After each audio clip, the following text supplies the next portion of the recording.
Hello दोस्तों, मैं Rakesh Roshan learn tech to tech channel से। और आज जो मैं वीडियो लाया हूं उसका टॉपिक है how to crack technical interview of IT companies. कैसे आप आईटी कंपनीज के टेक्निकल इंटरव्यू को क्रैक करेंगे। तो उसके लिए मैं आज आपको कुछ स्ट्रेटजी बताने वाला हूं। तो चलिए इस वीडियो को स्टार्ट करने से पहले जस्ट मैं आपसे रिक्वेस्ट करता हूं कि अगर अभी तक आपने मेरे चैनल को सब्सक्राइब नहीं कर रखा है तो सब्सक्राइब कर लें और बगल में जो बेल है उसे जरूर क्लिक करें, जिससे मेरे जितने भी नए वीडियोस हैं उनके नोटिफिकेशन आपको मिलता रहे। तो चलिए स्टार्ट करते हैं। तो दोस्तों, यहां पर टेक्निकल इंटरव्यू क्रैक करने के लिए सबसे पहले आपको समझना पड़ेगा जॉब रिक्वायरमेंट को, कि किस तरह की जॉब की रिक्वायरमेंट है। तो यहां पर देखिए लिखा हुआ है, familiarize yourself with the specific technical skills and knowledge expected for the role you are applying for.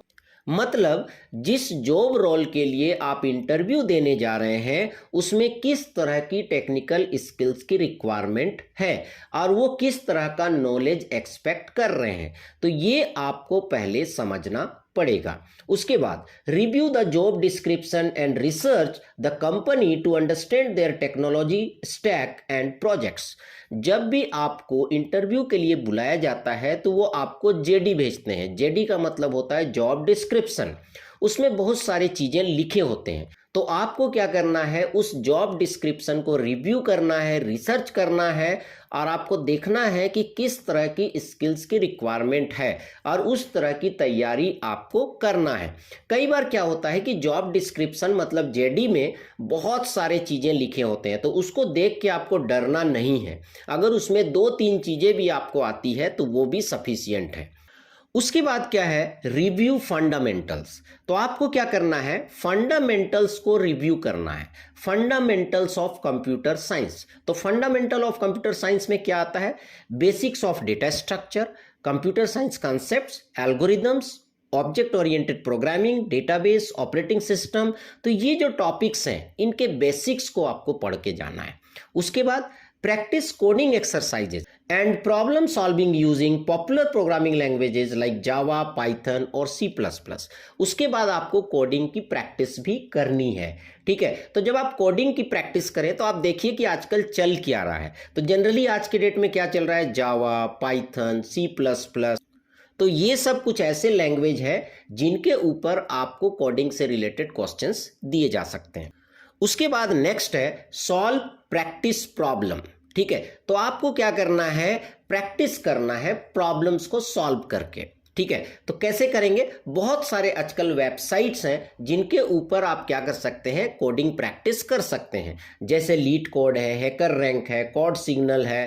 तो ये क्या करते हैं, काफ़ी कोड से रिलेटेड चैलेंजेज आपको देते हैं, तो आप उनको सॉल्व करके प्रैक्टिस कर सकते हैं। उसके बाद क्या है, focus on different problem domain. ठीक, आपको अलग अलग डोमेन से रिलेटेड प्रॉब्लम को सॉल्व करना चाहिए। जैसे एरे से रिलेटेड, लिंक लिस्ट से related, recursion, sorting, searching, dynamic programming. तो ये सब कुछ इंपॉर्टेंट कॉन्सेप्ट्स है, इससे रिलेटेड प्रॉब्लम आपको सॉल्व करने चाहिए। तो ये आपको हेल्प करेगा जो कोडिंग से रिलेटेड वो क्वेश्चंस देते हैं उनको क्रैक करने के लिए।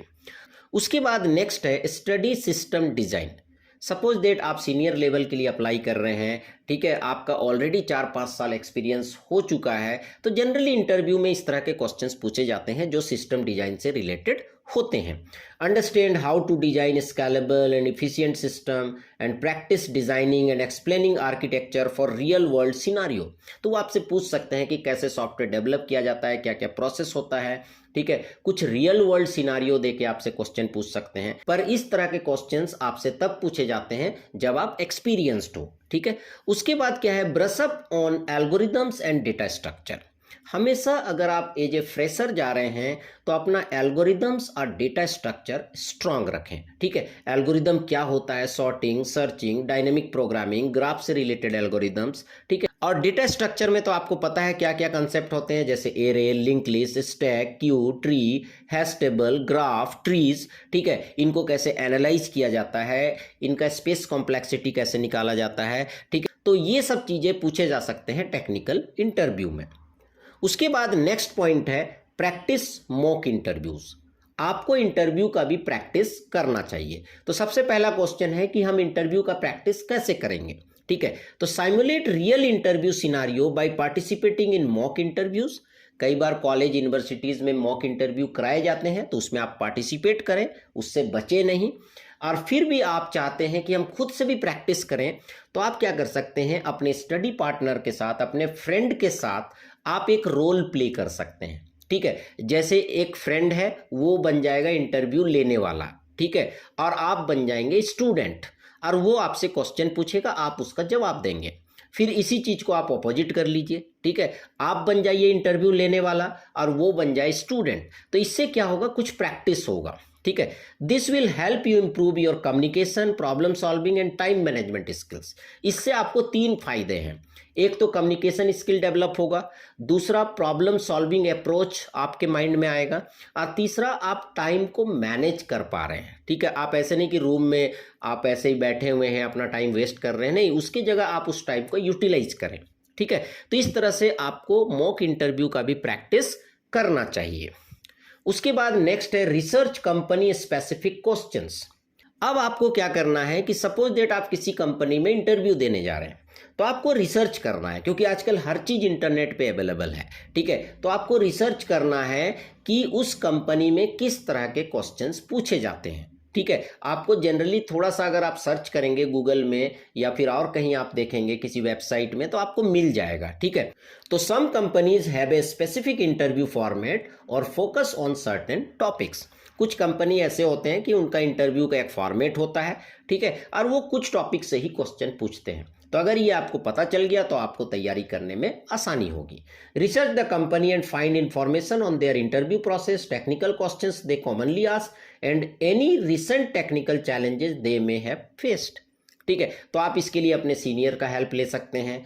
अगर कोई ऐसा बंदा है जो उस कंपनी में जानने वाला है, तो उससे आप हेल्प ले सकते हैं कि आपका जब इंटरव्यू हुआ था तो किस तरह के क्वेश्चंस पूछे गए थे। ठीक है, तो आपको मतलब प्रोएक्टिव रहना है। ठीक है, Glassdoor and online forums can provide insights from past interviews।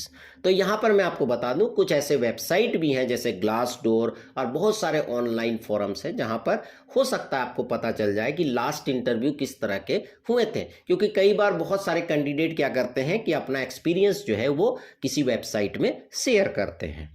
उसके बाद क्या है, stay updated with latest technologies. आपको लेटेस्ट टेक्नोलॉजीज के ऊपर अपडेट रहना पड़ेगा। ठीक है, थोड़ा सा आपको बेसिक नॉलेज रखना पड़ेगा। ऐसा नहीं कि आप एक्सपर्ट हो जाएं, पर बेसिक नॉलेज रखना पड़ेगा। ठीक है, जैसे मशीन लर्निंग, जैसे आजकल जो चल रहा है, मशीन लर्निंग क्या होता है, एआई क्या होता है, बिग डेटा क्या है, क्लाउड कंप्यूटिंग क्या है। ठीक है, ये सब कुछ इमर्जिंग टेक्नोलॉजीज हैं, तो इनके बारे में कुछ बेसिक नॉलेज आपके अंदर होना चाहिए। तो इससे क्या फायदा है, this demonstrate your passion for learning and adapting to new technologies. Actually क्या है, आपको एक्सपर्ट नहीं होना है, पर आप अगर थोड़ा बहुत भी इसके बारे में जानते हैं तो वो सामने वाले को ये दर्शाता है कि आपके अंदर पैशन है कुछ नया सीखने का, और आप किसी भी नए टेक्नोलॉजी को अडॉप्ट कर सकते हैं। ठीक, तो ये चीज दिखलाता है जब आप इन चीजों के बारे में जानते हैं। उसके बाद नेक्स्ट है प्रैक्टिस बिहेवियरल क्वेश्चंस। कई बार टेक्निकल इंटरव्यू के साथ साथ कुछ बिहेवियरल क्वेश्चंस भी पूछे जाते हैं, जैसे टीम वर्क से रिलेटेड, प्रॉब्लम सॉल्विंग अप्रोच से रिलेटेड, कम्युनिकेशन स्किल से रिलेटेड। ठीक है, तो ये भी आपको थोड़ा सा तैयारी करके जाना है। ठीक है, तो prepare examples that showcase your experience, leadership, conflict resolution and ability to work in a team. तो आपको जरूर अपना कुछ ऐसा स्टोरी है जिससे आपका लीडरशिप दिखता है, जिससे आप कुछ एक्सपीरियंस किए हैं, कुछ अच्छा एक्सपीरियंस किए हैं, या ऐसा कुछ कॉन्फ्लिक्ट हुआ है जिसको आप रिजॉल्व किए हैं, तो उन चीज़ों को आप शेयर कर सकते हैं। तो ये आपको हेल्प करेगा। ठीक है, उसके बाद लास्ट है स्टे काम एंड कॉन्फिडेंट। तो आपको क्या करना है, इंटरव्यू के समय आपको जो है बहुत ही शांत रहना है, केयरफुली आपको सुनना है। अगर किसी क्वेश्चन में डाउट हो रहा है तो आपको पूछना है। ठीक है, और communicate your thought process clearly even if you don't know the answer right way. आपको अपना थॉट प्रोसेस जरूर बताना है, चाहे आप उसका आंसर नहीं भी जानते हो। ठीक है, कोई ज़रूरी नहीं है कि उसने कुछ क्वेश्चन पूछा तो बिल्कुल उसका परफेक्ट ही जवाब देना है। ठीक है, अगर आप थोड़ा बहुत भी कुछ जवाब दे सकते हैं जो उससे रिलेटेड है तो आप जरूर दें। ठीक है, think allowed and explain your approach while solving problems. ठीक है, आपको अपना अप्रोच जरूर एक्सप्लेन करना चाहिए। स्टे कॉन्फिडेंट, कॉन्फिडेंट बनाए रखें। शोकेस योर स्किल्स, अपने स्किल्स को जरूर बताएं। And demonstrate a willingness to learn and adapt. आपके इंटरव्यू से ये जरूर दिखना चाहिए कि आपके अंदर लर्निंग एबिलिटी है और आप किसी भी नए इन्वायरमेंट को बहुत ही इजीली अडेप्ट कर लेते हैं। ये चीज़ आपके इंटरव्यू में दिखना चाहिए, ठीक है। तो अगर उनको थोड़ा भी लगेगा कि आपके अंदर लर्निंग कैपेबिलिटी है, ठीक है, तो वो ज़रूर आपका सिलेक्शन करेंगे। तो दोस्तों, ये कुछ इंपॉर्टेंट पॉइंट्स थे जिनको अगर आप ध्यान रखोगे तो टेक्निकल इंटरव्यू क्रैक करना काफ़ी आसान हो जाएगा। तो चलिए दोस्तों, आई होप कि आपको वीडियो पसंद आया होगा। अच्छा लगा तो लाइक करें, शेयर करें, कमेंट करें, और अगर अभी तक आपने मेरे चैनल को सब्सक्राइब नहीं कर रखा है तो सब्सक्राइब कर लें और बगल में जो बेल है उसे जरूर क्लिक करें, जिससे मेरे जितने भी नए वीडियोज़ हैं उनका नोटिफिकेशन आपको मिलता रहे। Thank you and good bye.